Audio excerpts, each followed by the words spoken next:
All right. Welcome to our June 11th meeting. Will you please call the roll? Alderwoman McAndrew. Here. Alderwoman Buse. Here. Alderwoman Patel. Here.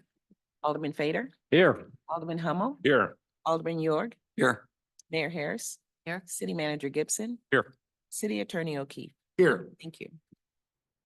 Now's the time on our agenda for public requests and petitions. I do see one member of the public in our audience, Lichtenfeld, and anybody, and there's no one else here, but I don't see any hands raised, so I'm going to assume there's nothing there. And we can move on to the consent agenda. Mr. City Manager. Yeah, we just have minutes and boards and commission appointments, both for general commissioners and for the Board of Aldermen. Is there anybody that would like to discuss any of the appointments, either aldermanic appointments or citizen appointments? Okay, very good. So then I would take a motion for approval.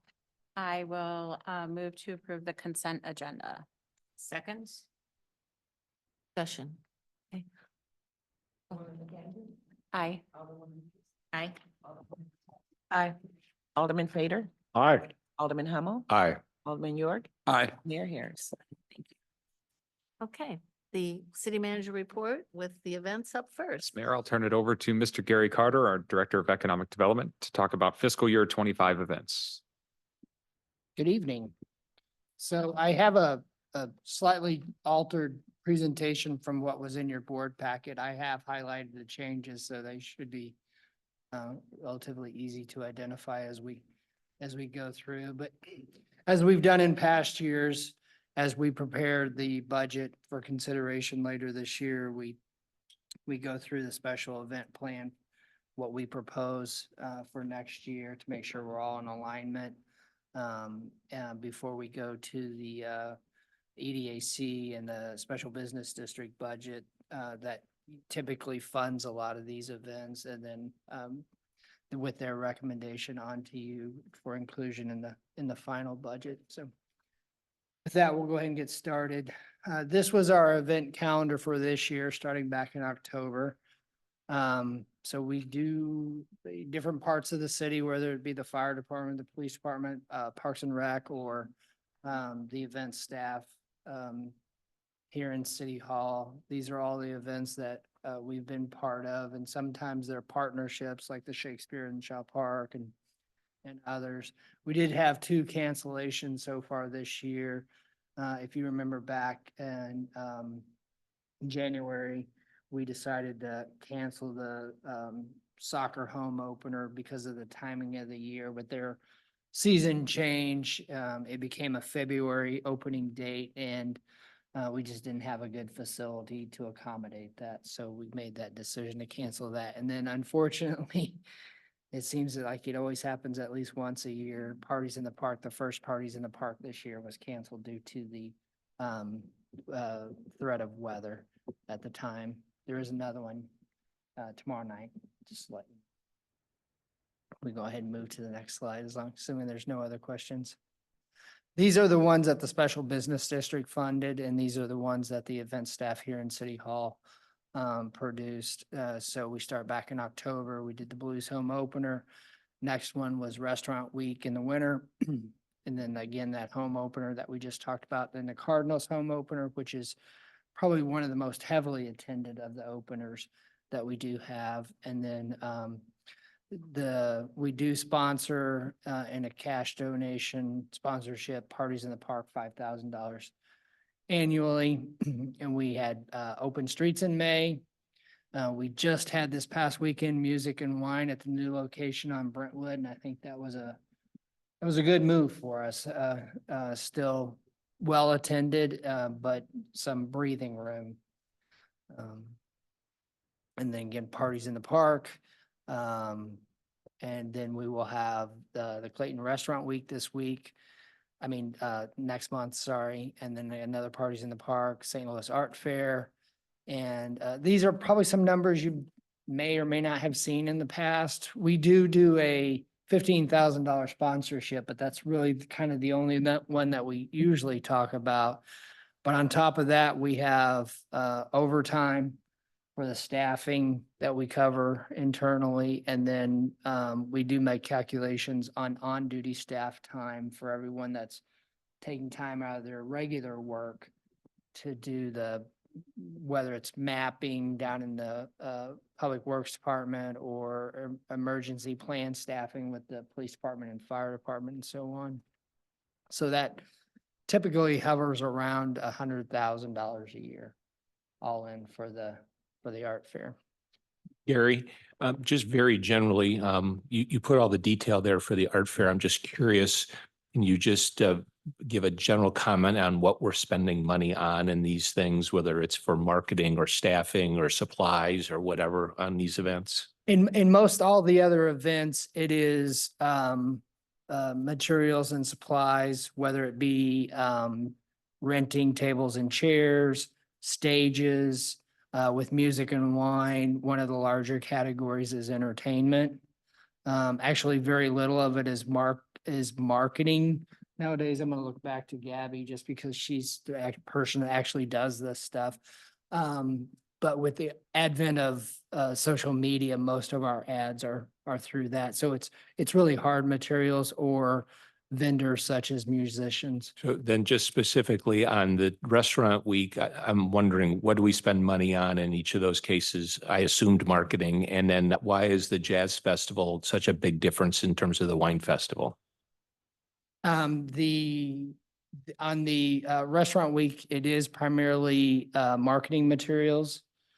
We do a promotion on TV the week of before.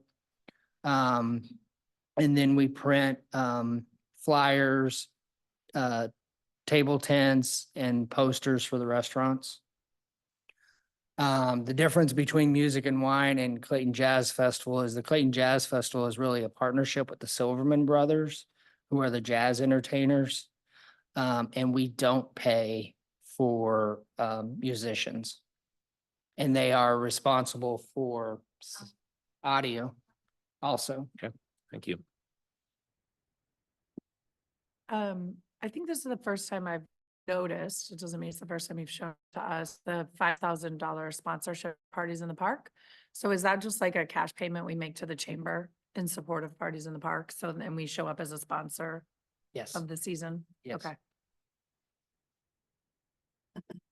Question on the special business district, because I can't remember. So all of this money that we're seeing here is all being spent out of the special business district tax. That's correct. So what happens when we have our meeting on Thursday if they, and this may be a question for later too, if they decide that they don't want to pay for part of this, like, well, how does that work for our budget? Do they, like, can they veto the choice? They're an advisory group to this board, so they can make a recommendation and this board can either accept it or alternate. As And part of just- the normal budget And just to be process? clear how it works too, we don't make the expenditures out of that particular account. So the special business district fund that you see, that tax revenue that we receive goes basically into the general fund. We transfer it over to the general fund and then we expend the money out of economic development and various departments to put these things on. So if EDAC said, we don't want to do events anymore, the city could still do the events. We would just pay for it out of the general fund. But that special business district tax money that's collected, we would want EDAC to make some sort of recommendation as to how that money should be spent. You know, nearly 500,000 a year, I think, for, high fours. But ultimately, it's up to the Board of Aldermen to allocate that money or appropriate that money when you approve the annual budget. Okay. So the board has ultimate say in what happens with it, but when you have a special business district set up with a dedicated tax, it's generally recommended that you take their recommendation. with And I only ask because I a remember lot of weight. I remember the meeting from last year that I know some of the comments were about additional events and new events. And I'm sure there'll be the conversation on Thursday at our meeting. And so I was just thinking, like, trying to get clear in my own head, kind of where the advisory stop versus where they could dictate it and how that fit into the budget. So, okay. There's questions? I'll just- Hey. No question, but I still think if you look at the event goals, this may not be the time for this, but it would be great to have some type of a matrix or a grid showing what the attendance is. Did we, what were our projections? Did we meet them? What was the audience we targeted? What audience showed up? Something so that there'd be, after each event, there would be something more concrete to kind of analyze the events as we have. Gary usually does provide that. I just didn't think about it this time myself. We've changed the format up a little bit this year, but in the past years, we try to estimate. But at the end of the day, that's exactly what it is an estimate. Some things are easier than others. One could stand in the middle of the wine and music or the jazz festival and know that it's successful. And some other events are not as well attended, but are new perhaps and make some room for growth or for it to catch on. We're gonna come to some, in later slides, staff is gonna have some recommendations about what events or things we're spending on that we might want to transition away from because of reasons like not well attended, much of a point to it, or we're trying to make the same point multiple times a year or so forth. Yeah, and just over time, if there were, realizing there's a huge fudge factor in that, and it is standing in the middle of it and knowing it's successful.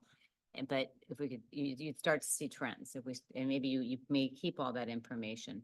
And it'd be, sometimes I don't quite know how to respond to, well, is this, in listening to what staff says, is this a good event or not? Is it meeting these goals? And that just sounds, just some kind. We've done that in the past, and we can certainly add that back in to future presentations, is to provide that matrix, because we have gone into greater detail with each event.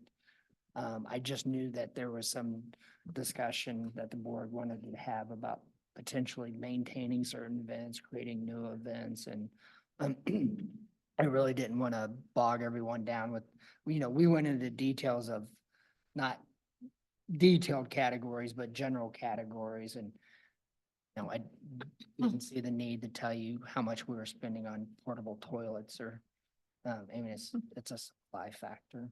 But we can certainly get back to those matrix that you suggested. Yeah, and the best quantitative metric we can come up with in most cases are is the feedback we get from vendors.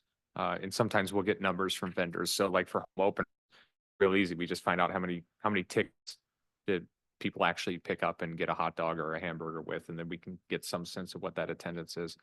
Vendors are usually pretty quick to point out whether or not an event was successful for them as far as sales are concerned. And larger events like art fair, like things like they typically track the success of the event through beer sales.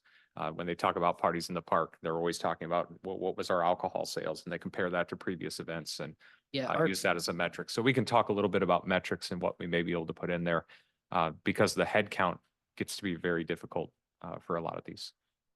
Yeah, I don't, haven't been around events for a long time. It's kind of like economic impact studies of sports teams. That was maybe my next question. How do we measure the economic impact? But that's okay. Well, I'm going to follow up with, basically Art Fair tracks beer sales, and then they do a survey of their artist on sales. And we do something similar with Restaurant Week because, this goes back to when I first started here. We all wanted to know how much impact we got from Art Fair. Well, through several finance directors, you just can't see the bump in sales tax the way it is reported from the state. But with Restaurant Week, Gabby and Kristen go immediately back to the restaurants and, how was it for you? And that's, and we're going to come to that in a little bit because I prematurely made a mistake on one of the Restaurant Weeks, and we'll talk about that in a few minutes, but I will add that note that we. Gary, I was just wondering, I've been to a bunch of the wine and music festival and the jazz festivals, and maybe I'm unsophisticated about the music, but they seem like very similar events. Basically you've got music, you've got wine, you've got food trucks. So I guess my question is the reason we have sort of two different kinds of events because we want to offer different kinds of music. So I guess what I'm really getting is, as opposed to having a jazz festival in the spring and a jazz festival in the fall, is there a reason why we want to have these two very similar events with the difference being music? And if it's because we're trying to be more inclusive and we want to provide some different musical choices, other than that, to me, the events seem extremely similar. So Yeah, I mean, they are. I mean, there's no way around it. They are very similar events, different times of the year, and I would argue that they're highly successful events. I mean, those type of events are what we do well, I think, and are well attended and promote. I'll let someone else speak about the origin of the jazz festival and how it came about. The Music and Wine was a iteration of one of the boards and trying to come up with new events, and that's the one we came up with. And then I'll let someone else follow up with the creation of the jazz festival. Well, yeah, that was just, I went to a Webster festival Groves. that the Silverman Brothers were putting on in Webster. It was during the day though. And it was very successful and they've been doing it for years. And I said, God, why don't we do this? And that's really how it came about. And then it turns out, I mean, I learned that you probably know all this. Michael Silverman is like one of the #1 jazz pianists in the world, streaming wise. I mean, and the guy provides musicians from all over the country. So, and it's such a good cost benefit for us. I mean, he doesn't charge us for a lot of this stuff. And very importantly, he has a following, right? And so he brings an audience with him and then we supply our own. But I think as we get to talking about formulas for good events, to me, that's a very critical factor. So for us, so, that was it. Thank you for giving me the kudo there or whatever. So yeah, they're different. I'm kind of thinking, what I like about the Wine and Music Festival is I honestly think there's something about wine. And when you say wine, it does bring a sort of a different group out, I believe. So I looked around the other night, it was very diverse, but it was kind of maybe a different group. But I'm open to changing it, Gary. That's my thought. I guess in part, I was thinking, one is conceivably $10,000 cheaper to put on than the other. So if you have very popular jazz and people love coming to hear jazz, if you have come twice and we've got this association with a group who basically don't charge for the musicians, seems like you could probably have two very successful events and also save $10,000, but it's not worth it if there are other reasons, it's not worth it for 10. Yeah, there's a large set of reasons why we can't, I mean, basically October is what fits into the Silverman's Brothers Okay. schedule. And so I I don't don't, want to do it every September. month or anything. Remember you- I mean, no, because I mean, they are, I mean, either these are all Grammy award winning Yeah. artists that are performing at our little Clayton Jazz Festival. Not a genre I could go into depth about, but I have Googled them and you can find they are award winning. They may not make the television on the Grammy night, but they have won them. And they were flying in at their own expense, or the Silverman Brothers are flying them in and putting them up at their expense. So, I mean, it's a great leverage partnership. Yeah, don't push our luck. Yeah, it's wonderful. Okay. So these are just to remind everyone before we head into the next section of the presentation, these are kind of the event goals that we came up with here not too long ago. I think it was November. And we kind of crafted those that evening, I think it was, and everyone seemed reasonably happy with them. So as long as we're still happy with those, that's how we're trying to approach next year's budget. So this is next year's events without the ones that Gabby and Kristen are putting together for us. These are the Parks and Rec, Fire, Police, excuse me, CCF is in there and so on. The two highlights I wanted to change is the Fire is adding the Fire Prevention Week in October, and I had missed that originally when this went out. And then they are not doing the Firehouse movie nights anymore. So those are the two changes from what went out last week. Other than that, I think everything is mostly accurate. And then, these are the potentials for 2025. Basically the same ones, we continue to do, there's a couple additions, the longest table. We talked about that, I think back in October, January, it kind of bled together for me there, but basically this board decided that they would support it in resolution, but not financially, and I think the mayor's taken on the role of garnering those funds. I think you're It's complete. completely funded, so. So that'll be October. And then the next one, that's an addition, excuse me, is the Day of the Dead, which is that cultural festival that we've been working on with the International Institute. Come up with a game plan for us and have that prepared. If this board so funds that. And then the rest of them are kind of really what we've already done, just as potential. Andrew, if you'd like to.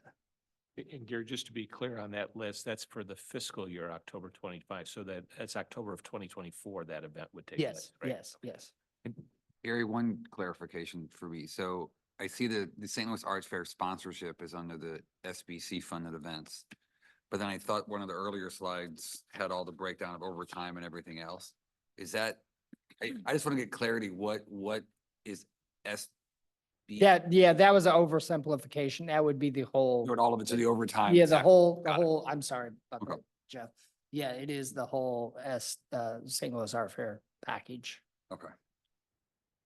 I think that was a cut and paste from the Parties in the Park, which is just a Sponsorship. Okay. sponsorship, and Parties in the Park does pay, starting this year, pays staff time involved with closing the street down. I'm sorry, I Thank you. didn't notice this earlier, but we do have the City SC home opener on here. And that's Yeah, we did, That's a and recommended that's scratch. the potential part, and then we'll go into what Gotcha. we're That's not the advising. Next for. slide recommends the event. Sorry. Yeah. So these are the staff recommendations. We're proposing eliminating the Blues home opener. The attendance is not as strong as the Cardinals home opener.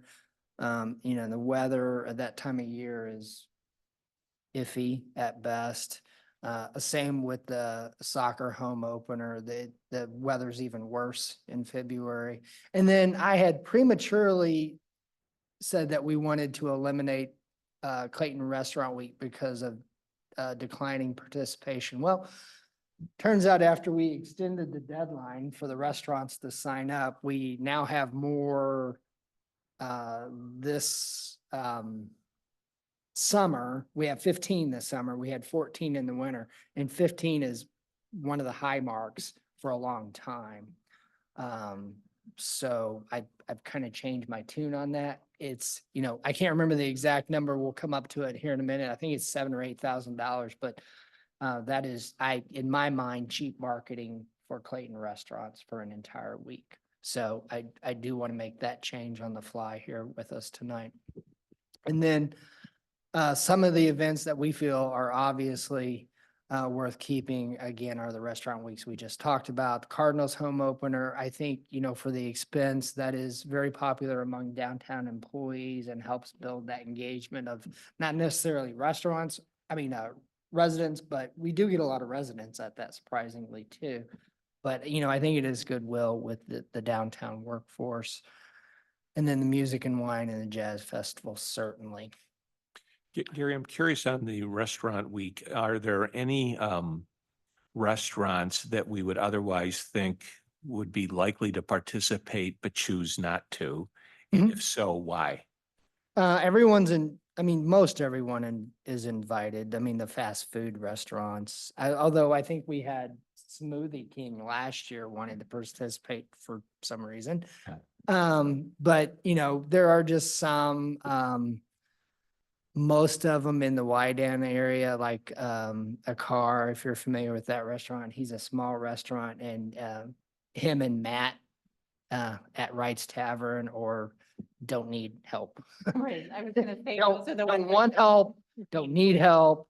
They're very appreciative of all our efforts, but they're good. That would And be I think that fun. goes the same with Jimmy at the crossing. And Brian Carr at Avenue kind of goes back and forth from year to year or season to season. He's in this year. He is in this year. So, yeah, they have their own reasons. Yep. I think most of them, some of them get weddings, a lot of weddings this time of year, like a car hasn't done it sometimes because the restaurant's booked a couple days for weddings, so, but everyone's invited and, a couple times Ready. and then we extend the deadlines because, they have follow-through issues sometimes and then, but they all came in real strong, so Gabby Great. sent out a second chance email a couple weeks ago after I'd prepared this and they all came flooding in, so. Some of the new events, the Day of the Dead, we just talked about, and I think that checks that box, that cultural event that the mayor had been pushing for, the longest table. I think we already decided to do that. And then sponsorships to continue, and I think this follows up to your point, Jeff, is the whole package for the St. Louis Art Fair. And then events to discuss would be the open streets and cultural event on a long-term basis past past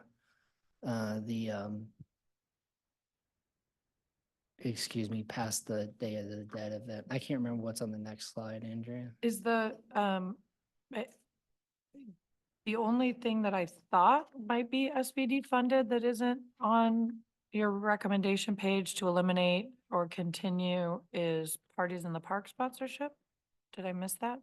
No, you haven't missed Okay. that. I mean, that's on this, things to discuss here, is the sponsorships. I think the Parties in the Park has a long history. I think attendance, they would self-admit, has been dwindling since, so I don't know if they will, and this year may change.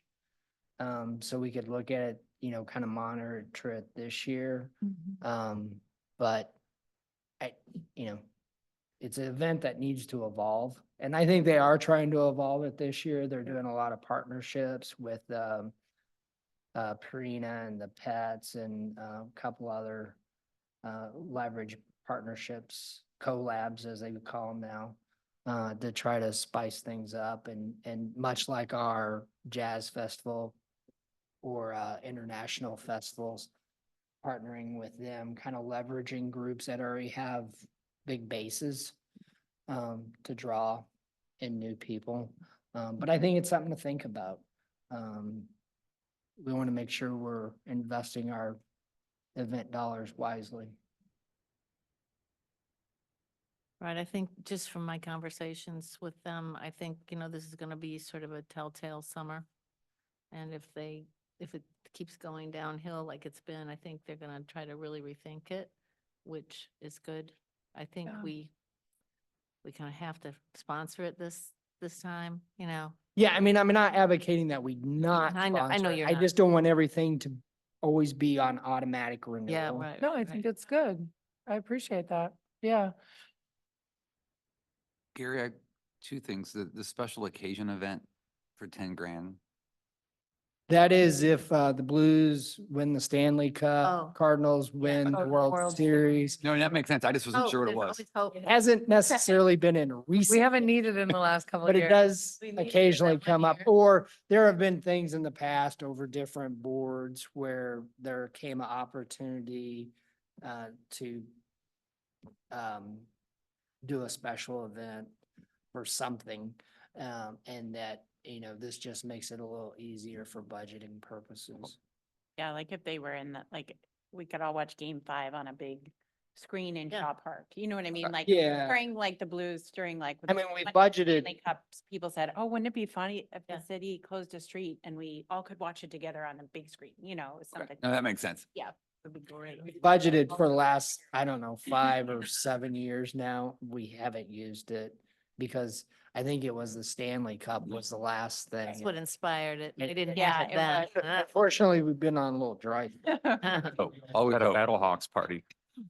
Oh, yeah, there you go. Better, yeah. Yeah. Or So, maybe we should. And And I know. So Gary, I don't remember our frame of reference for this discussion. Is this, are we trying to focus on events that are funded by the special business district or are focused on downtown? Or are we also discussing events that could be somewhere else in the city?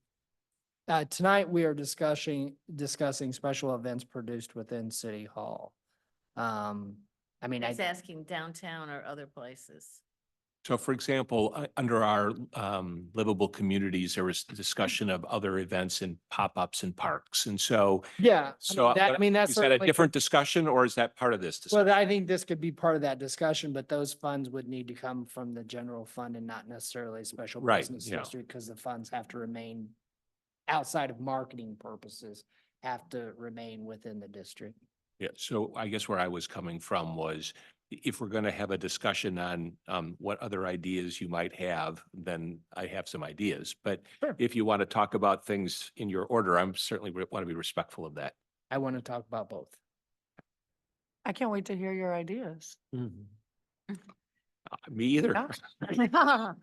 Are we at the He was point, hoping I'd say no. I was like, what? I've got Let's one hear more- about it. I've got one more are question. we at the point for an idea for downtown? Or are we still, Where Wait. we're at any point you want Can I to. ask one more question? oh, yeah, go Uh, ahead.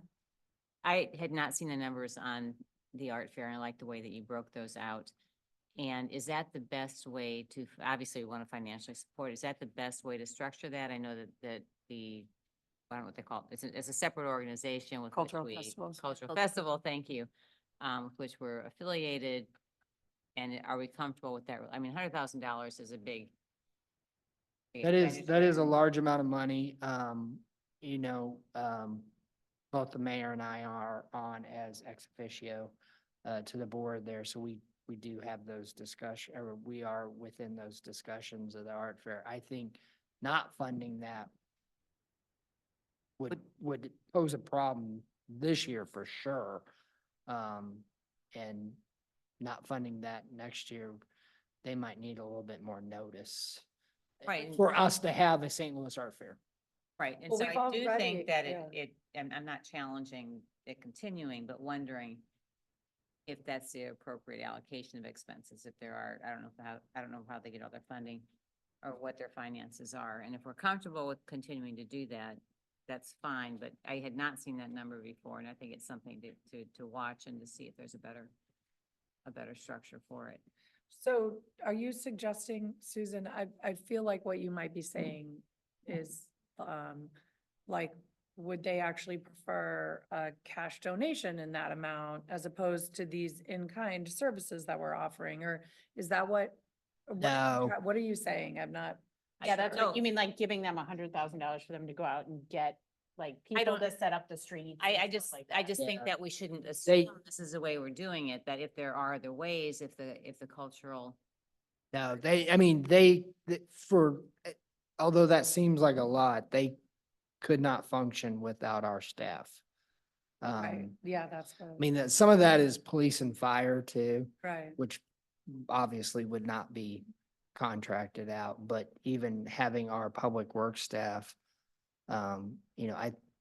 just the efficiencies that have been gained over the years, we would be closing down the streets a lot earlier than we do now. I mean, a lot of these streets we have open until it's not here, but, like the day of, they Yeah, 'cause close they've got down to go to Friday the- morning or something And I, like I that. know, and I know that you're not suggesting we stop that, but I still think like, again, throughout the comprehensive plan, everybody kept saying, oh, I wish we just had more events like the art fair. Do you know what I mean? Everybody was like, Oh, we don't could want we to just lose close that. the streets more often like the art fair? So I feel like it's something that our community really values and.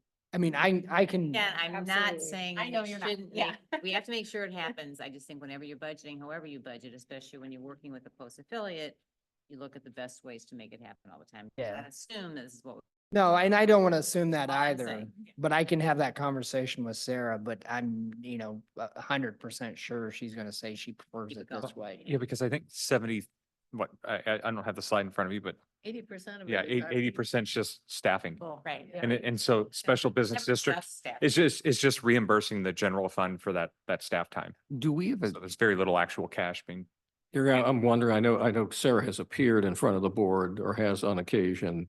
I mean, from my past working with them, I mean, the Centene was a very major sponsor for a few years. I think a lot of that was really to create sort of a reserve fund or rainy day fund. Wasn't so much operational, but if the weather was terrible and they were blown away, would they have to go out of business?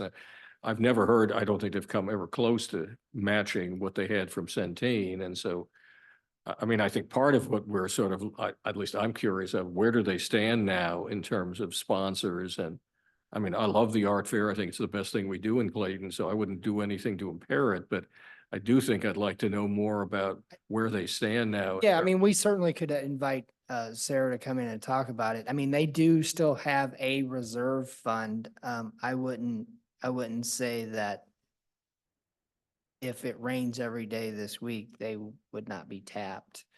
I mean, every day at this festival, they've gone through the pandemic just like everyone else, and losing benefactors like Michael Nydorf and some of the others, I think their sponsorships are okay this year, but they certainly haven't achieved that level of reserve where they could go a whole year and still function. I mean, basically produce one event, and it's a very large event and a very, expensive event. Unfortunately, it consumes all their staff time all year. Well, I can just tell you, I'm pretty sure, they've never gotten back up to the level of annual funding that they had when Centene was their major sponsor. Right. So it's better this year than last year, but they're still really, pushing to get back to that level. do we have a sense, and I know it's probably gonna be hard because so much of that 104,000 is like staff time and overtime, but what percentage of their budget we're paying for directly or indirectly?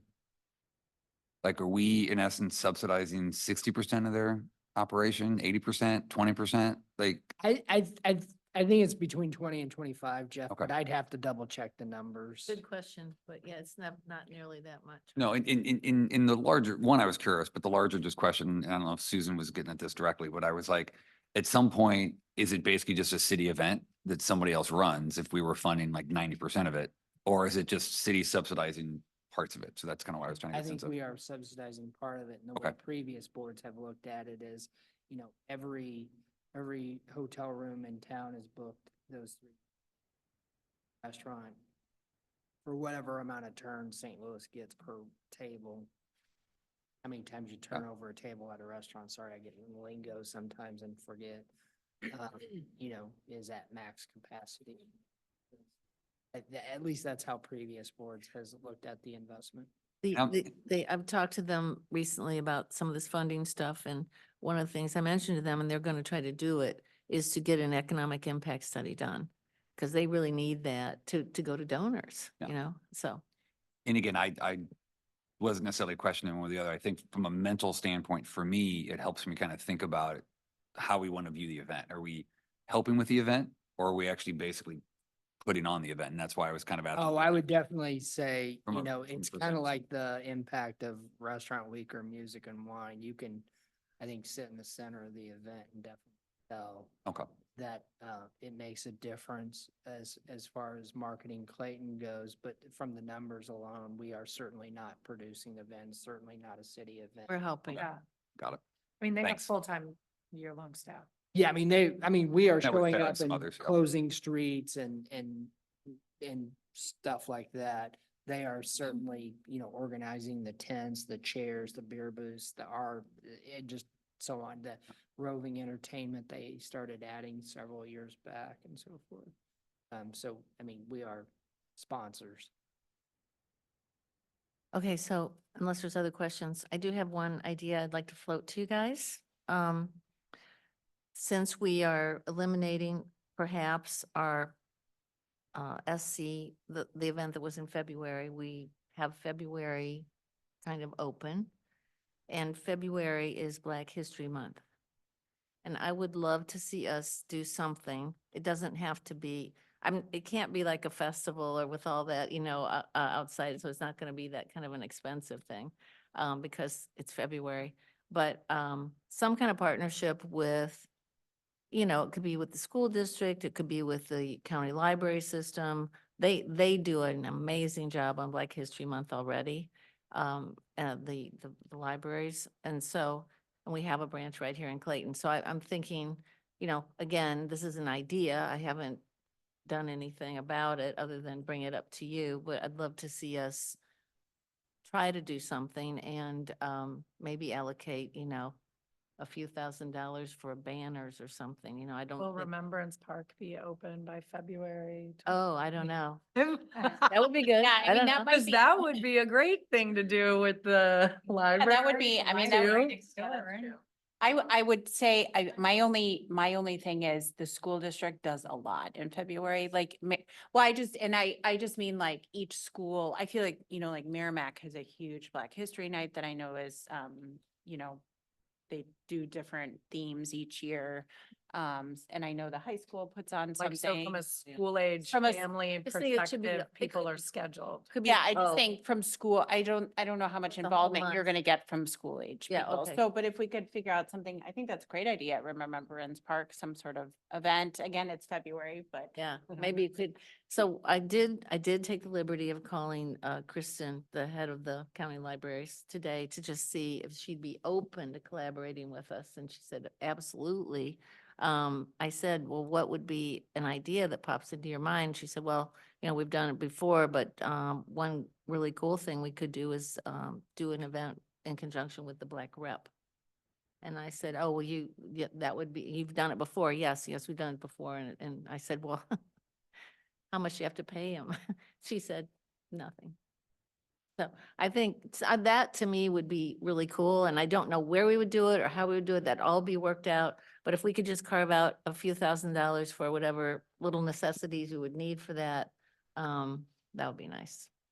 So trying to build on your idea, not trying to deflect it in any way, but when you mentioned the library, they have one of the most prominent author series in the country. And so maybe another idea would be to bring in a more prominent Black author and have a session at the Clayton Library, for example.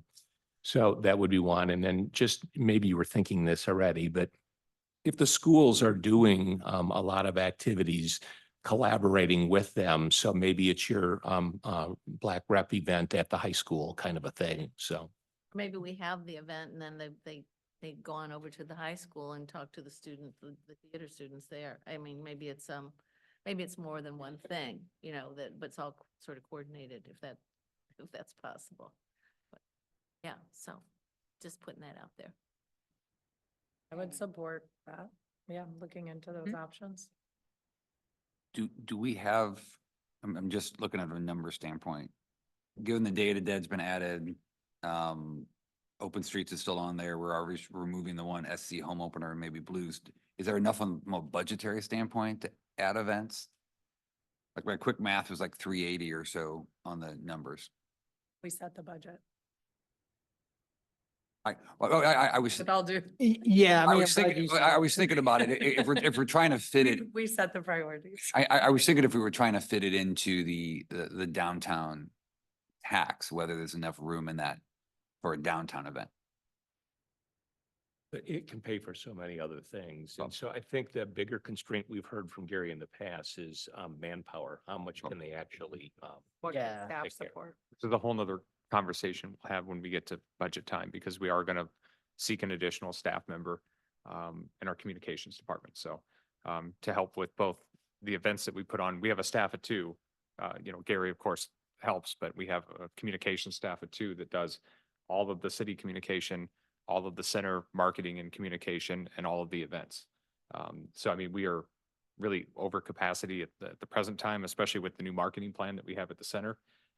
So we're looking at a split between the city and center for an additional person that would help, with the marketing, but also give us more capacity for general communications and events. So we are already at that capacity. And certainly if we were to add more events, then I don't see how we get that done without additional staff. It's just too much stuff. So that said, can I come up with my ideas too? You can, I just want to understand, events to discuss. I threw out my Black History Month thing, but what about, do we need to decide whether we're going to, I mean, on your recommendations, you didn't have these open streets or, or an additional cultural event. And so do we need to discuss that? Are we just gonna let those go for this coming I would, time? I would advocate that we continue open streets, especially in light of the talk around trying to build downtown as a neighborhood and establish a neighborhood identity there. I think that there were a lot of aspects of the event that seemed successful. The people that were there, that went to it, had like really positive feedback. And so my suggestion would be that we owe it at least another year, if not two, to see like how we like build it. I mean, I'd be interested in staff feedback on that too. I think there needs But- to be some tweaks to it if we're gonna do Yeah. it again next year and maybe, I'm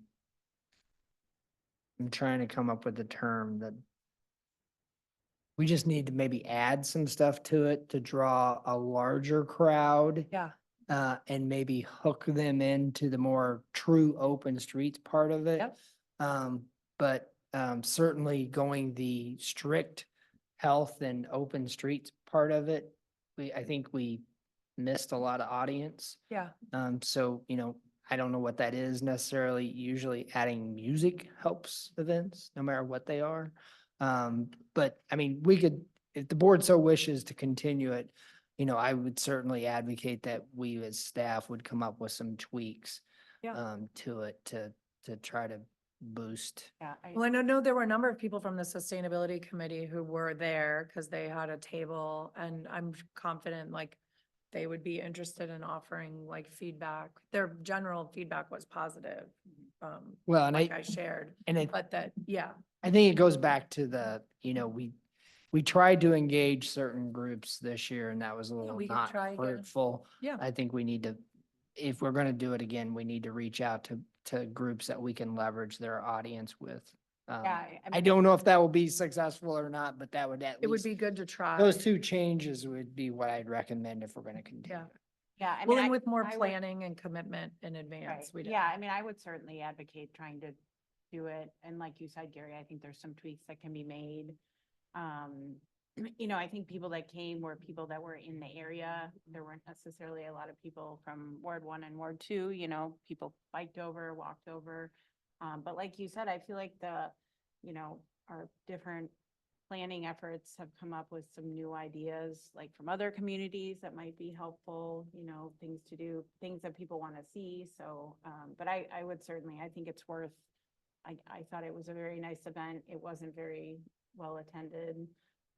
But again, like Becky, I heard a lot of positive things like, wow, this was a really neat thing. I'm surprised more people didn't come. And so, yeah. So I'll be the outlier to say I think pursuing sustainability and connectivity are obviously things people in our community want. And I think there are things we ought to pursue. I'm just not sure this is the right vehicle. I mean, I went there, it was a perfectly nice day.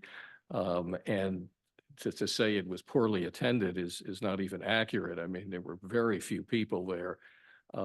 It seems to me what we've seen makes these event works is usually, it's a weekend, it's nighttime, there's alcohol and there's music. That's how all of our events have been, the events that are truly successful.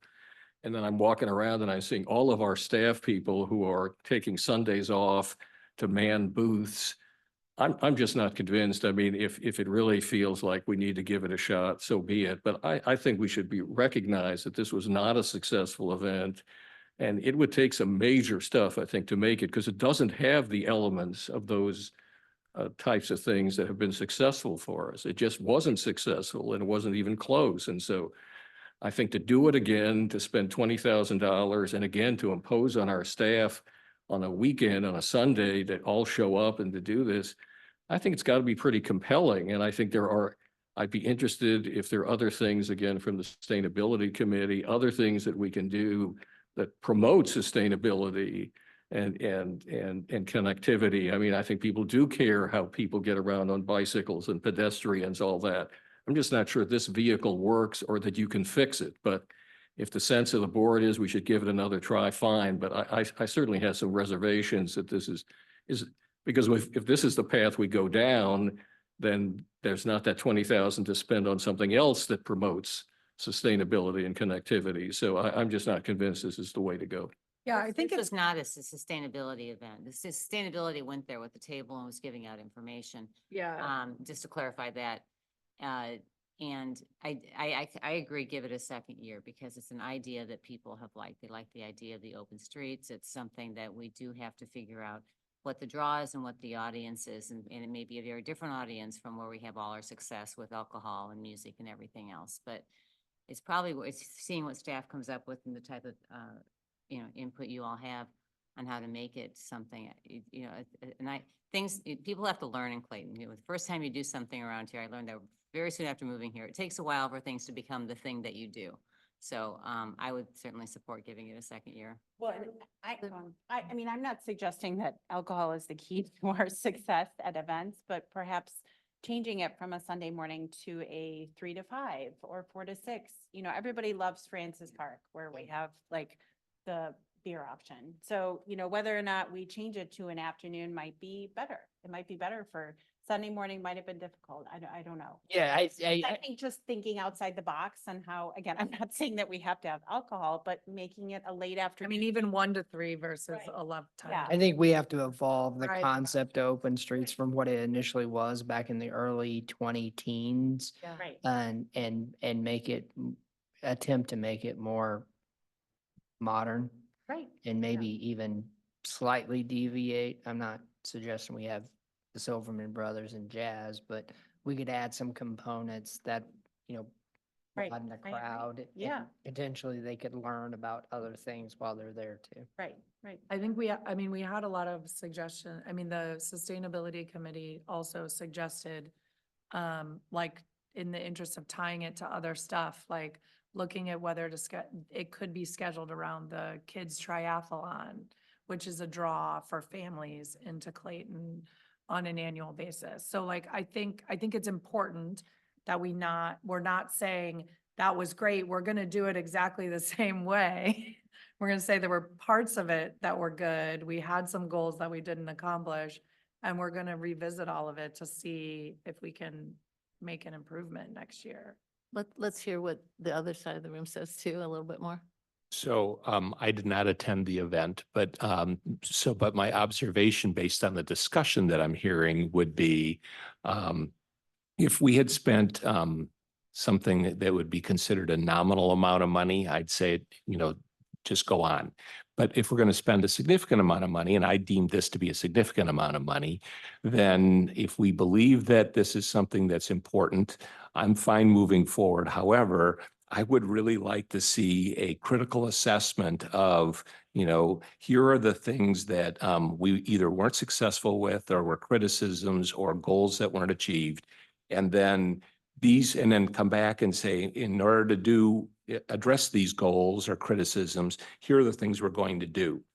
So what I'm getting at is being more thoughtful, deliberate, and committed to making this a much better event rather than sort of let's give it a stab and kind of give it our best. And I'm not suggesting you wouldn't go at it 100%. What I'm saying is it's helpful to get resources really committed. And if we can't get them, then why are we doing this?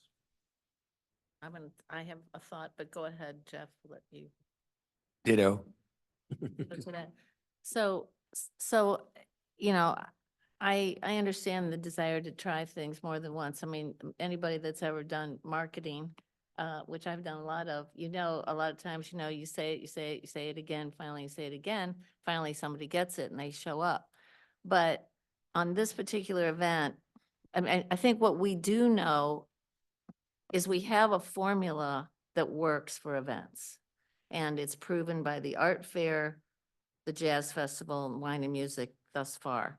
And so I think if we can, and part of the factors have been talked about, alcohol, food, some kind of entertainment, like music or some other kind of entertainment, something to come and see, essentially. I think those are important. The other really important factor is having a good partner. So I know that for a number of years, this goes historically back to all kinds of different things we've tried. We think the logical partners for something like this would be the bike shops, would be TrailNet or whatever, and and Great Rivers Greenway, and they have a following, but they didn't perform, and they've never really been willing to help us in terms of real help, which would be Well, to in make this money. case, I or would bringing- suggest we did not invite them until a few months before the event. Like my awareness of inviting the nonprofits to participate with us was like a quarter, maybe two in advance. And for a small nonprofit organization, taking on an event with that much notice may not be reasonable. So, and the bike shop was there and giving out free bikes. and Okay, so everything. they were there, so they didn't bring their people though, so they weren't able to bring a crowd. And so all I'm saying is that of finding a partner that can promote an event, and bring people to it is really an important part of us creating a lot of attendance. We can't create it on our own, I don't think. I really don't think we can. And so I think I'm kind of in agreement with Rick, if we can come back and say, and maybe we don't even call it open streets, I don't know, maybe that just wasn't appealing. But if we can come back and say, we've got a really strong partner now, here's a way we can improve it to include the elements that we know we have a formula that works for, and we can do that, and you're happy with that kind of an event, then I would be for doing it. But otherwise, I would not be in favor of just repeating, this event at all, because I just I don't think see it anyone's in happening. favor of just repeating. Or Carrie anything, didn't Yeah. want nothing that. similar, really. Like, I mean, I just yeah. don't think it I mean, I works. think you could approve it tentatively based upon the acceptance of a new plan and Yeah, let's do that, and then And- check back in a Yeah, whatever reasonable absolutely. time, because, we could use that Yeah, money and the for something else. identification of like partners, and I think yeah. that's reasonable. I think we're generally all saying the same thing. I think it may be a little bit on how formal or informal it is, but I think we're all sounds like we're all at the same point. Like, don't repeat the same thing. Let us know kind of what some of the changes are. And Yeah, I mean, how we they won't improve it. execute on anything until we come together as a group again and talk about it. I certainly would hesitate to go down the path of all our events like that, but certainly with one that is important for other strategic goals, I think that's more than appropriate. All right, and now Rick, what would you like to talk about? Well, so I'm looking at the event goals, and so my idea does not achieve two of the event goals. So I'm sympathetic that it may not be an appropriate topic for this time. So, and it had to do with spotlighting special business district and creating a festive environment downtown. And so one of the things that we heard from the Livable Communities Master Plan feedback were these neighborhood or pop-up events. And so everything we've been talking about is involving something to do with essentially downtown and or Shaw Park. And that's great. Those are wonderful things and they're great assets. And I'm happy with the things we're promoting. But what I'd like to see, and maybe it's a parks plan rather than an economic development plan. And so that's fine if it's a conversation for another day. But we have these other parks. And I'd love to see us try to put some kind of an event there, and especially one that maybe doesn't cost a lot of money or take a lot of staff time. So I'm thinking of, as an example, Concordia Park, Oak Knoll Park, and Anderson Dog Park. So, like the dog park, maybe you can do something where you work with Purina and they will do pet adoption, or they'll do some contests for pets, or whatever they do, they put it on. So it's not a staff thing, but Right. it promotes our park. And maybe in Concordia, it's more of like some kind of a music event in the late summer. So it's not during when we have all these other events, and you get some food trucks there. So it's we don't have, and you get the symphony, or some other group. But anyway, the idea is, we're going to talk about that at some point. Maybe it's years from now, but at some point through the Livable Communities Plan. I'd love to see that integrated here. Maybe it's not your job to do that, but anyway, that's my idea. That's a good idea. We've had, sort of like, I would call them neighborhood events at times. We had a fall festival at Wydown Park a couple of years, and that went over well, at Wydown and Hanley. And I mean, you know, I think people will come out for those things, and I think they'll Musical appreciate them. nights at Oak Knoll Park. You're aware of that? I'm aware of that. And so, and I didn't see that on here, so I wasn't sure who's sponsoring. Is that a Parks thing or is that a It's CCF. parks and. CCF Yeah, thing? yeah. Okay. Yeah, but I think some of some of the neighborhood parks, and I think you have to be cautious, but I mean, that's why I've thrown up food truck and music and entertainment, but also there's a large demand in the region for entertainment, and you get pop-up beer gardens too. Seems Yeah. like Concordia would be a nice place for the symphony, just landscape, and I don't know. I mean, The Symphia, we've looked at this several years ago. They're super expensive. That Well, but it's the lead time to any, get them. with enough money, anything is possible. right, sure. Right, and really my gist is to create some kind of events for different parts of our community. And so most of our events are in the third ward, and nothing wrong with that. But I think our residents have said it'd be nice to have something in their neighborhood Well, too. And there's a pretty well-known band in Ward 1, isn't there? John Wallach and his Yeah, group. yeah, he performs on our street I know, frequently. But yes. I mean, a lot of people know about him, and I mean, you could build something with a neighborhood, uh, entertainer. We could. Mhm. I think Okay. it'd be great to act on that livable community's interest in what you're saying and do some pop-up things around and do it sooner than.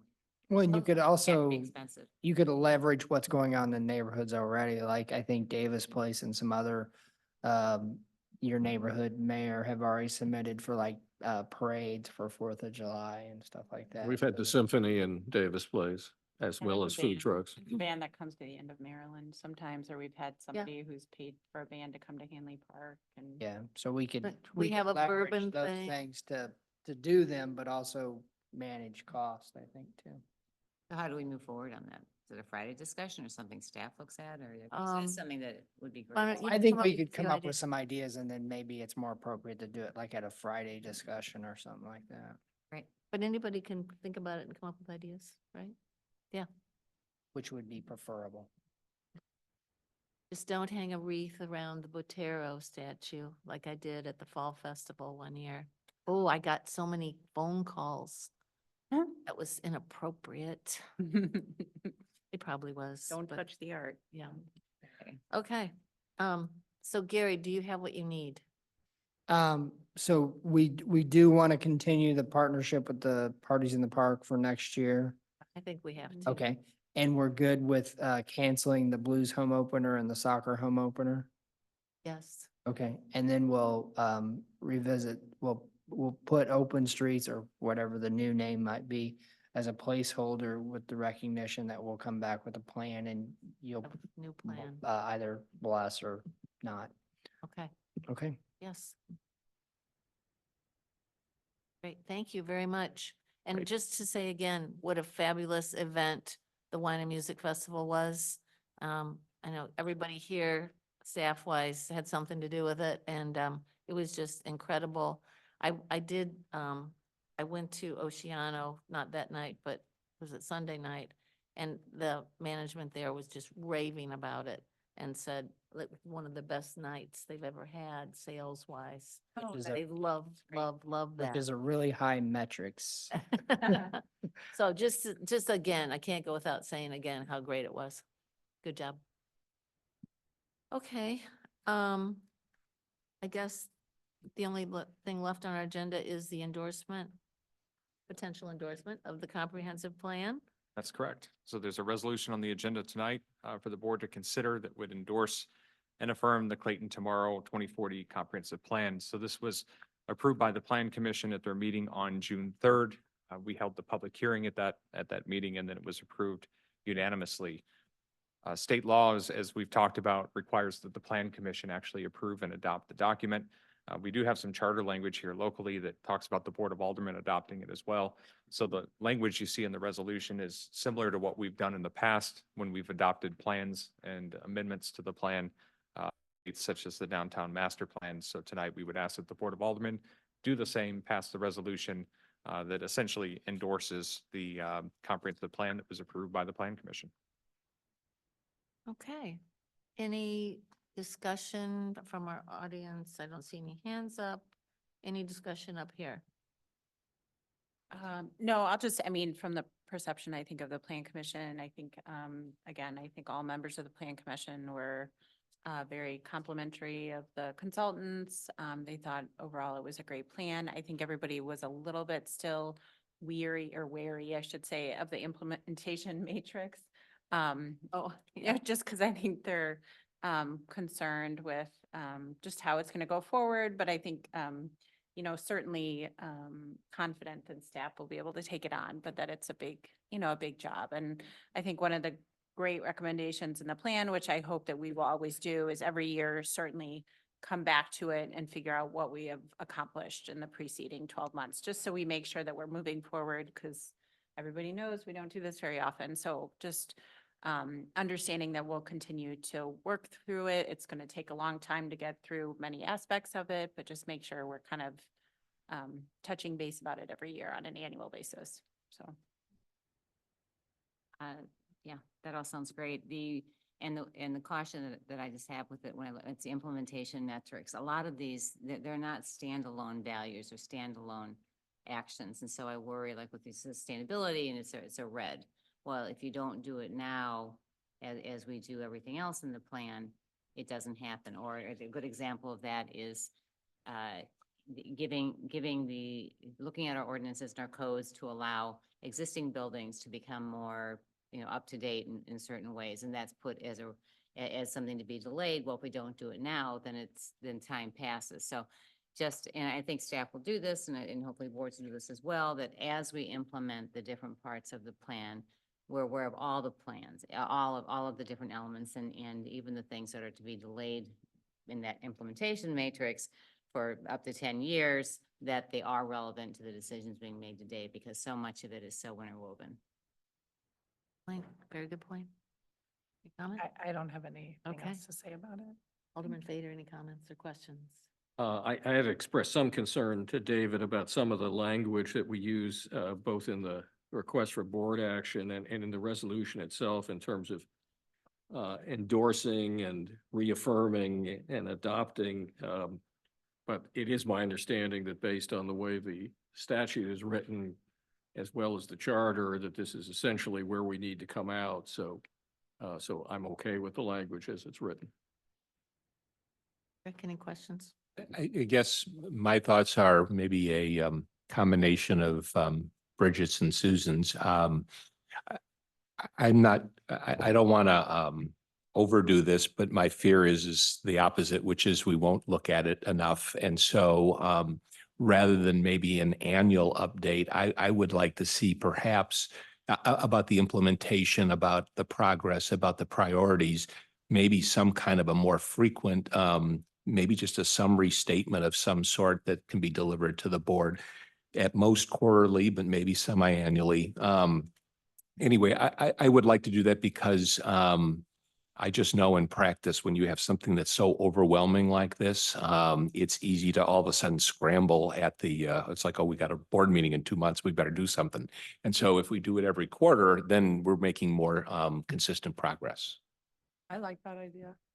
Yeah, maybe it could be something part of the weekly something like update or To say, I would expect a planning item on just about every Friday session from here on out as we start to implement this. So we're going to break it down into components. And I think a lot of those Friday strategy sessions will be focused on this and the livable community plan.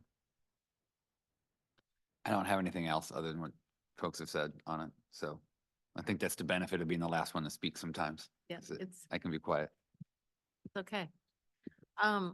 So agree, and I guess I love the idea of quarterly updates just in general, even though we are talking at Friday sessions more informally. And I still would love to see, and I know you're gonna do it, a timeline now of here's where we're gonna break out, affordable housing and talk about that. And here's where we're gonna break out, vibrancy in downtown and talk about that. And because we're gonna need, in a lot of cases, to become more informed.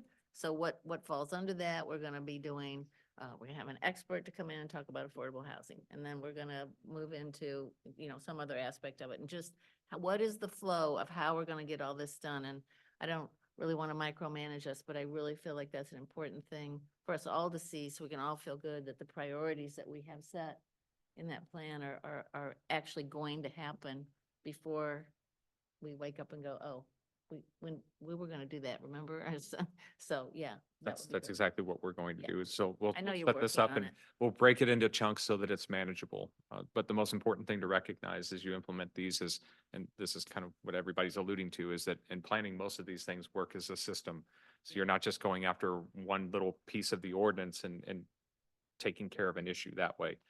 It's going to be multiple places within the ordinance. So we're going to have to be diligent to make sure that as we make these changes, we're looking at it from the sustainability angle and every other way, because all of these things work as a system. And I think attainable housing, affordable housing, whichever we want to call it as Yeah. we go through this process, is a great example of something that we're not going to solve with just zoning alone. And we've got to take kind of a holistic approach. So it's breaking this down into components, into manageable chunks, recognizing what the system is that's in play there, and then coming up with a strategy for it.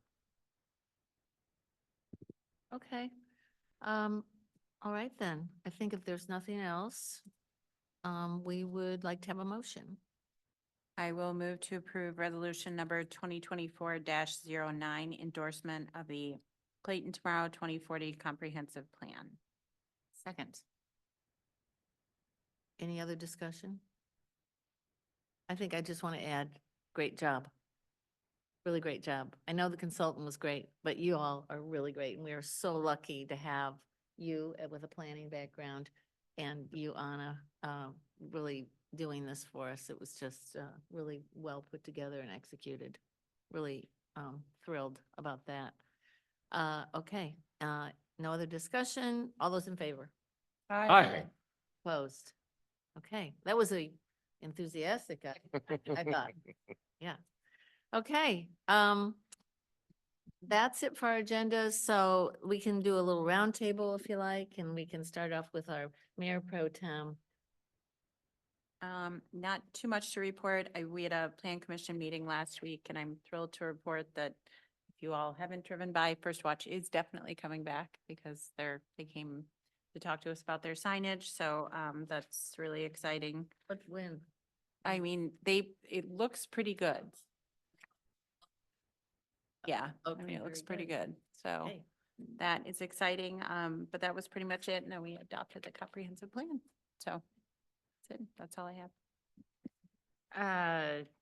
Jeff and I had our first Ward 2 coffee together and pretty good turnout. There were, I remember what we talked about. There were some concerns with Republic picking up trash regularly and not missing there. There was talk about some people feeling that we have, cleanliness and how well taken care of our streets are.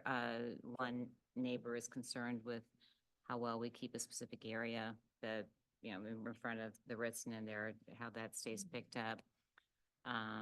And Jeff, you're gonna have to pick up the rest because I don't have my notes here and I'm not remembering now. Leaving something for Jeff to cover. Yeah. Yes, instead of just saying ditto over there. I appreciate that. Yeah, we had our Parks and Rec too, and again, I don't see my notes here. I think everything was going, went smoothly there, and that's all I've got. Alderwoman Patel.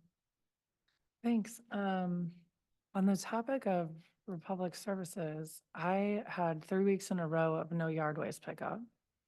And so I reached out to Susan and was, quickly connected and, got a phone call from the supervisor and all kinds of stuff and my yard waste was picked up. Becky, did we got a phone call saying that one of our yard waste people were ill or something? Yes. And so Republic actually automatically called us ahead of time saying your yard waste may be delayed or missed for a week because we are short on staff.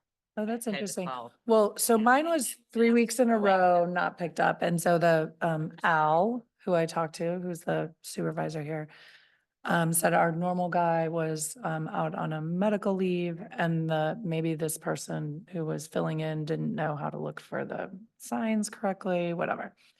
It got picked up and got picked up the following week. And today my trash didn't get picked up. So I don't know like how often this is happening, but I feel like if it's happening to me and I know who to contact and I get a response right away, I suspect most people do get responses quickly. Like that was my experience before I was on the Board of Aldermen. But I guess I'm curious, since you brought it up, I mean, I wasn't even gonna talk about it, but then I'm like, and I've heard from other people who've said the same thing though, actually, so. So that they. I call- wonder how big of an issue this is, So like that- services being missed, like, Missed, but did it take a long time for it to get picked up then? well, no, once you call, I mean, they come even the same day, if it's before noon, but like, I don't wanna have to call. I understand. We had a couple, I'm paying for it now too. I mean, this is what I'm thinking as a resident, right? Like, it's one thing if I'm not paying for it. So anyways, we had some that, one of the things about the Ward 2 coffee was that actually came up is that, well, two parts of the conversation. One, we had a couple neighbors talking about how their stuff wasn't picked up, and I've had the same problem for a couple of yard waste. And then the other point the neighbor made was so many of our neighbors will put their bags out on the street that she's one, as opposed to like even in the back of the house. And that neighbor was wondering if the new yard waste person just doesn't understand the signs or just assumes that like I don't have yard waste because I don't put it out on the street. So, I mean, either way, it's a problem. It's just another anecdote as to what she was saying. Cause, and sure enough, I drove Monday morning and down, what was that? York, she was on York. It was York, but then I drove down actually Cromwell and probably 2/3 of the street had all their yard waste in front. So if a new driver is expecting that, they're just gonna assume that it may not be out. I don't know, Becky, if you put yours out or leave it in the back, but we actually have an ordinance against putting our Yes. trash and yard Okay. waste on the curb. So Okay. you missed that.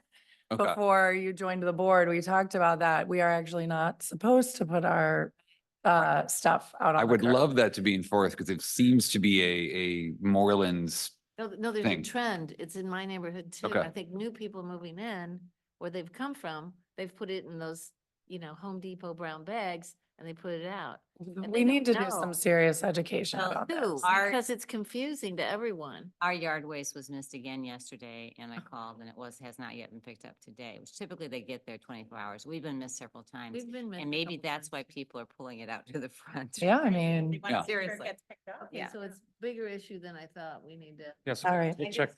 we'll check the misreports and take a look at what we've got. I've not seen a metric here recently, so I'll talk to Public Works and see what we can get on that. And then Gabby's gone, but we'll talk to Gabby about the communication piece on keeping the containers at the back of the house. Yeah, that's good. I will just say, I've never been missed. So far it's working for me. So. Know somebody. Hopefully whatever gets fixed doesn't mess it up for you, Rick. So a couple things, I am not in my role as a member of the Board of Aldermen, but certainly because I am on the Board of Aldermen, I will likely be sharing with you all what I learned as a member of the school boards, the school districts, long-range facility master plan. I'm on like one of a parent subcommittee. And so looking forward to that. It's not going to start till August or September, I think. And I also heard from, and Bridget is similarly serving as a parent on a committee, so. I think, Becky, just I'm getting some question mark eyebrows. Just that this district reached out to the two of you and to David and invited them to participate as parents and as city manager in the facilities plan. And they Yeah. didn't communicate to the rest of us about this, but that's. I specifically asked if I was being asked to participate as a parent you or did. a board member, and they Okay. said parent.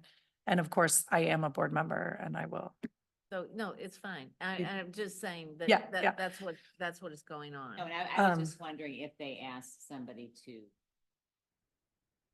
No, it's great to have parents. on. Not David's that I the, know of. David's the It's official, David, like It's we've David. had just the, That's fine. even though That's good. he's also a parent. oh yeah, totally. That's good. That's great, I It's a think. good thing, though. I view it as good. And I got just public kudos for Tony and staff. I had a colleague who was in Clayton this morning at Shaw Park Aquatic Center because his son plays water polo. And he was just commenting on like the beauty of Shaw Park and our pool and the setting there. And I think it's kind of easy to take it for granted. But he sent me this picture and he was like, he's like, I've never been here. This is amazing. Like you have such a gem here in your city. And I just thought that was really nice to hear. And so, really great. And Matt, and David hosted, Rick and I and some residents to talk about, traffic safety on Demon. Um, so one of the things that was interesting about that is, Gary, you were probably on the board when we passed the program, like traffic calming program. Do you remember? Yeah. That, right? So I was a big fan of that because it's like a system and a process to follow. And what I'm finding is I believe that there's a compelling interest in traffic calming or something to improve safety in this part of Clayton, and like it doesn't qualify under the program we wrote. And so I think that's just something we've asked Matt and David to like do it and like come back with some recommendations to address some of the concerns as it relates to like pedestrian safety and the line of sights of turns and things like that. But I guess I'm partly doing like a mea culpa because I'm like asking for stuff outside of the program in a way and trying to think about how we do that, how we handle that as a board. Like, you know, what does it mean? Does it mean the program needs to be modified or this is actually a different thing? I don't know. And the Music and Wine Festival was great. Thank you. Alderman Fader. I think the only thing I'd mention is last Thursday, Robin and I and two grandkids attended the Chapman Plaza event, which was terrific. It's a beautiful site. It did have all of those elements we talked about.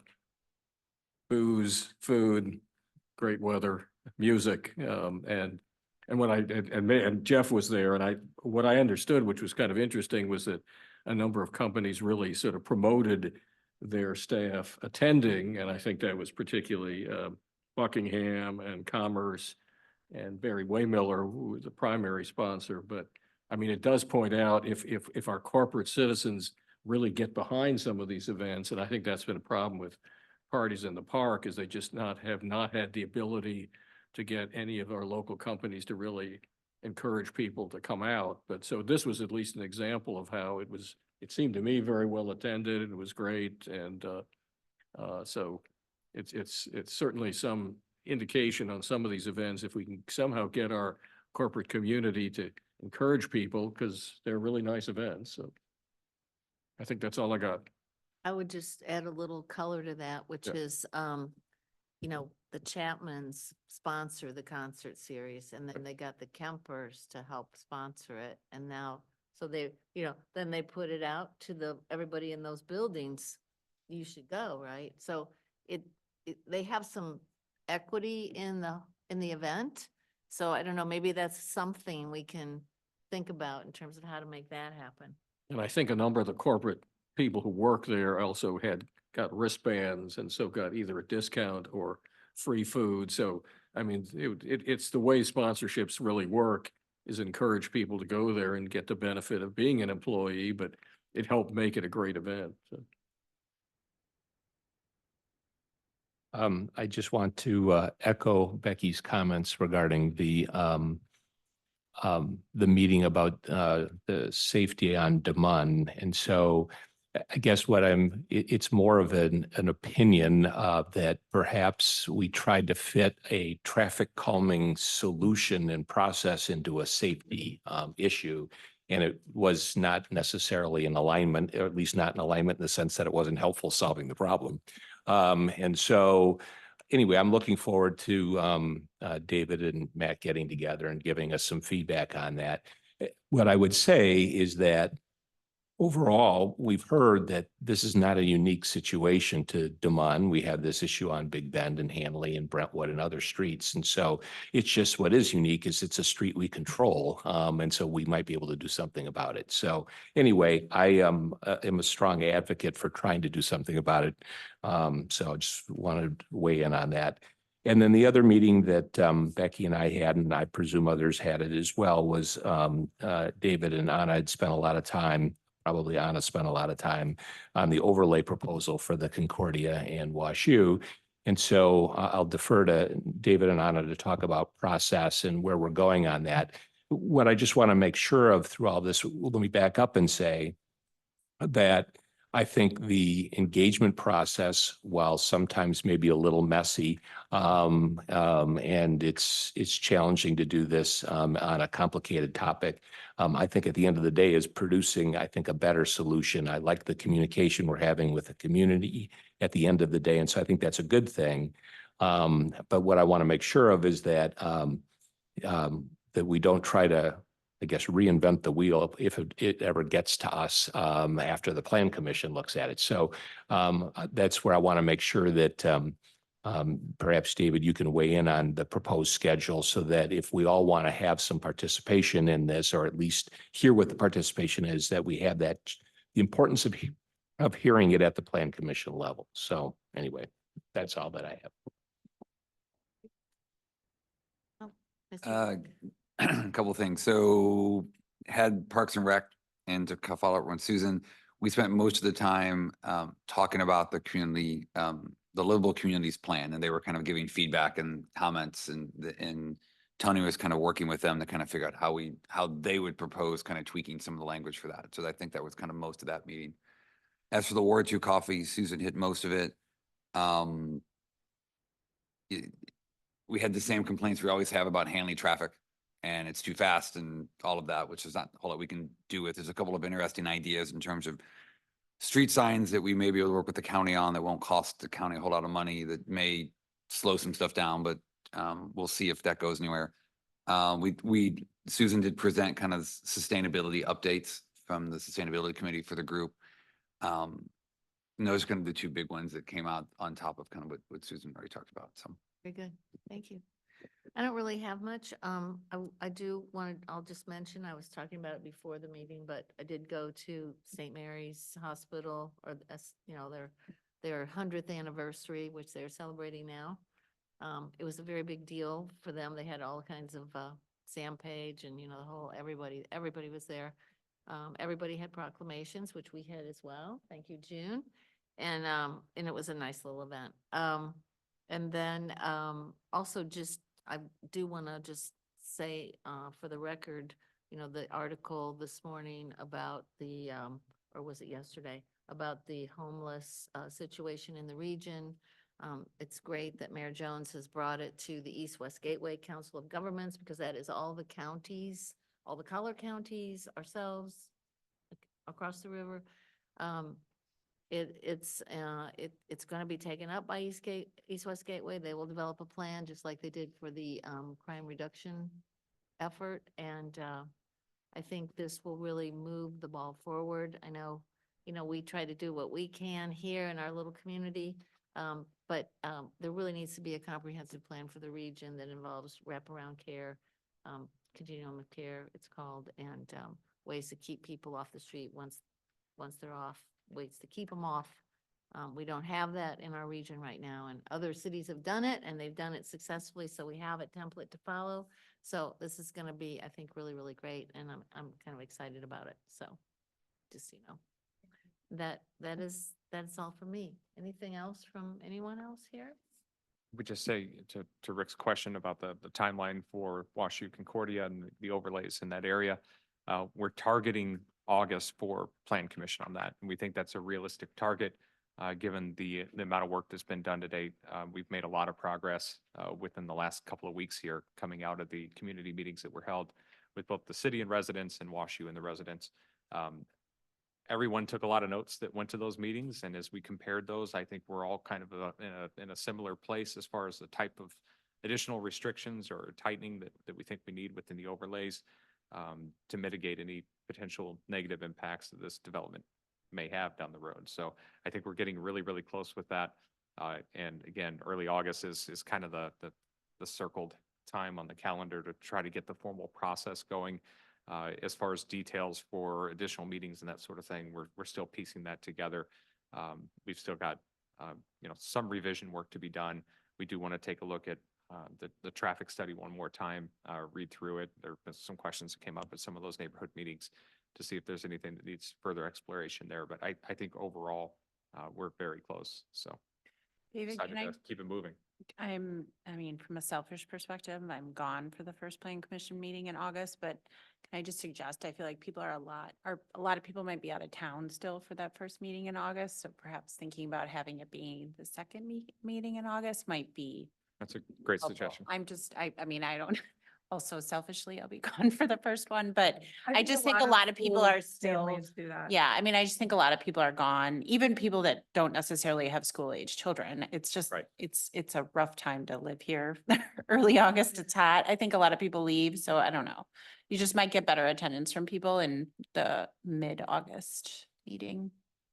Hey, And we're also looking past that because it's going to get, we get into that budget season too at Board of Aldermen, in September. We've got a couple of things that we know are going to be coming up around that time. So the budget public hearings, usually that first meeting in September, trying to time this around the conference that Andrea and I go to every year so that it hits the board while I'm here, obviously, and not zooming in for that. So we'll look at the dates and get it dialed in. But if we can get it to the Plan Commission in August and keep this thing moving, that would be ideal.